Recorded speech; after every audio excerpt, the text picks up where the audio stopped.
امریکہ اور اسرائیل کے پٹھوں کہ ہم رہبر معظم کے عاشق ہیں، ہم شہادت قبول کر سکتے ہیں، تمہاری کوئی سازش قبول نہیں ہوگی۔ شہادت قبول، شہادت قبول، نہ ذلت قبول نہ سازش قبول، شہادت قبول، شہادت قبول، نہ ذلت قبول نہ سازش قبول، شہادت قبول، شہادت، شہادت شہادت شہادت، شہادت۔ تالیاں دیتے ہیں۔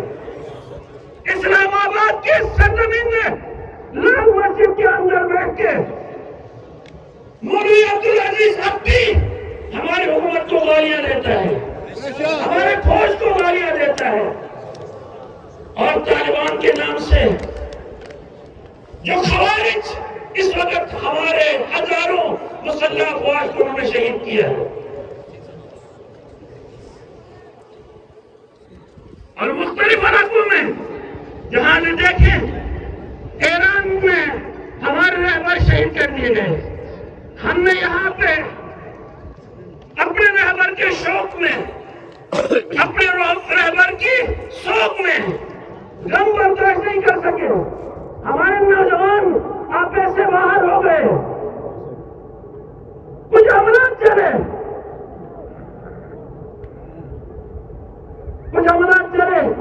اور حملات کی چلتے ہوئے کچھ ہمارے فوجی بھائی بھی ان کے درمیان آ گئے۔ ہمیں اس میں خوشی نہیں ہے، کبھی ہم نے فخر نہیں کیا ہم نے ان سے فوجیوں کو مارا ہے، ہمیں افسوس ہے اپنے فوجی بھائی کے مارنے پہ، ہمیں افسوس ہے ہمارے فوجی حملات کے جانے پہ، کبھی ہم نے فخر نہیں کیا۔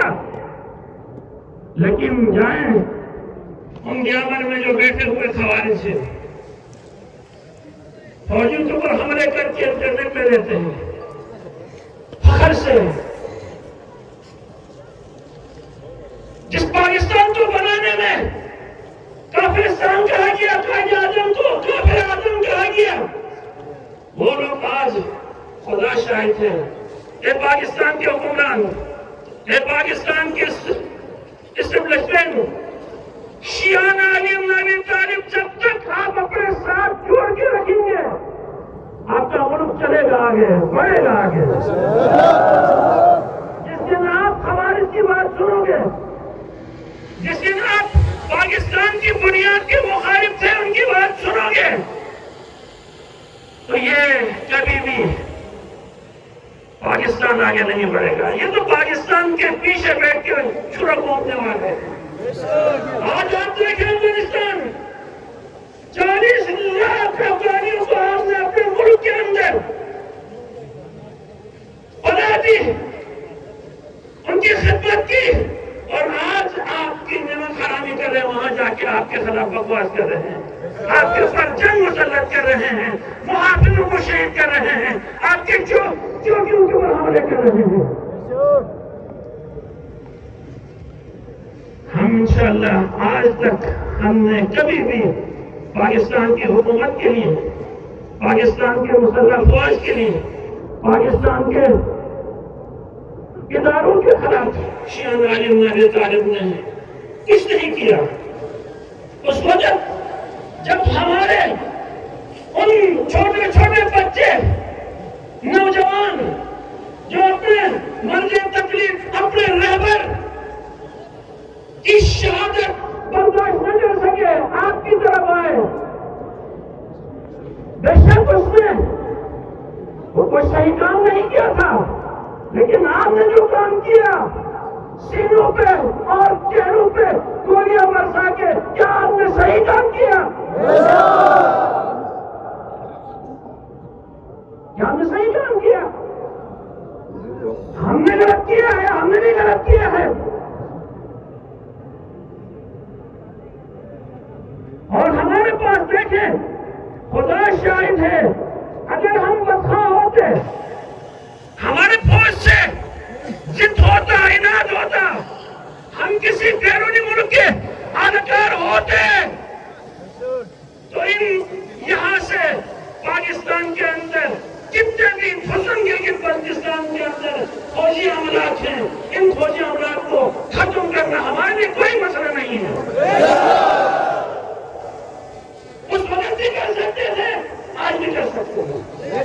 لیکن ہم پاکستان کو اپنا محسن سمجھتے ہیں، مسلح افواج کو اپنا محافظ سمجھتے ہیں. کبھی بھی ہمارا ان کے ساتھ اناق اور بغض عداوت نہیں. لہذا آئیے، غلط فہمیاں ہوئی، کچھ غلطیاں ہوئی، ان غلطیوں کی وجہ سے ہم اور آپ کے درمیان کچھ دوریاں پیدا ہو چکی ہیں. لہذا ہم دشمن کو، اسرائیل کو، امریکہ کو، انڈیا کو اور دیگر ہمارے ساتھ کٹ پتلی بن کے عداوت کرنے والے افغانیوں کو جواب دینے کے لیے ہم اپنی دوریوں کو ختم کریں، اپنے اناج کو محبت میں بدل دیں. الصلح ہوا خیر، قرآن نے کہا ہے صلح خیر ہے.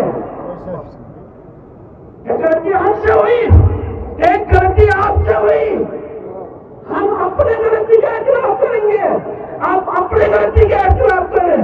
اور ایک غلطی حکومت اور انتظامیہ کا ہے، وہ اپنے غلطی کا احساس کریں اور ہم یہ تینوں مل جائیں گے. خدا شاید کہ ہمارا کھویا ہوا محبت واپس مل سکتا ہے. ہماری نفرتیں محبتوں میں بدل سکتی ہیں، ہماری دشمنی دوستی میں تبدیل ہو سکتی ہے. انشاءاللہ اب تک واقعاً انصاف کی بات یہ ہے، ہماری جو موجودہ نگراں حکومت ہے، ان کا کردار بہت عمدہ رہا ہے، عالیشان رہا ہے. خصوصاً ہمارے نگراں وزیر اعلیٰ اور نگراں وزیر داخلہ نے جتنا ہو سکتا تھا انصاف کے لیے کام کیا ہے. اتنے عملات چلانے کے باوجود، اتنے افراد کی شہادت کے باوجود ابھی تک کوئی گرفتاری عمل میں نہیں آئی ہے، ابھی تک کوئی سختی نہیں ہوئی ہے، ابھی تک لوگ پرسکون ہے. تو اس کی وجہ یہ ہے کہ ہماری حکومت نے کام کیا ہے. اور اسی میں واقعاً ہم شکر گزار ہیں اپنے جنرل صاحب کے. جنرل صاحب نے بھی بڑا مثبت رول ادا کیا. ہم شکر گزار ہیں ISI کے کمانڈر کا جنہوں نے مثبت رول ادا کیا. ہم شکر گزار ہیں MI کے کمانڈر کا جس نے مثبت رول ادا کیا. ہم شکر گزار ہیں IB کے کمانڈر کا جنہوں نے مثبت رول ادا کیا. ہم شکر گزار ہیں چیف سیکرٹری IGP اور دیگر منتظمین کا، سیکرٹری حضرات کا، سب نے مثبت رول ادا کیا. اس مثبت رول ادا کرنے کی وجہ سے آج کے بلتستان میں امن ہے، سکون ہے. اور انشاءاللہ ہمیں امید ہے کہ یہ جو محبت ہے انشاءاللہ اگر صلح ہو جائے، ہم اور ہمارے مسلح افواج کے درمیان انشاءاللہ کچھ افراد درمیان میں ایسے نکل آئیں گے جو ثالثی کا کردار ادا کریں گے اور ایک دفعہ گلگت بلتستان کو امن کا گہوارہ بنانے میں اپنا رول ادا کریں گے. اور اس کے لیے میں گزارش کروں گا ان تمام اداروں سے، مسلح افواج، کچھ افراد شاید ایسے ہوں گے